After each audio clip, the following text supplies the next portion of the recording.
এই দেন আমার পিছনে একটা ব্যবসায়ী ব্যবসায়ী মানুষ ইতালিতে ব্যবসা দিছে, রেস্টুরেন্ট দিছে, মানি ট্রান্সফারের দোকান দিছে, কয়েকটা শপের মালিকও।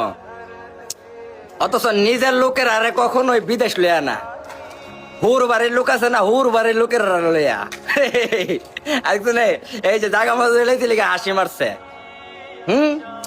চিন্তা করা যায় নিজের বংশের, নিজের বাড়ির আশেপাশের, এমনকি বাই বাতিজা এরারে বিদেশ লই আইতো না, লই আইব কারারে জানেননি? শালারে, শালিরে, শালার বন্ধুরে, শালির বায়েরে, উমু করে তুমু করে হুর বাড়ির আত্মীয় স্বজনের লই আইব।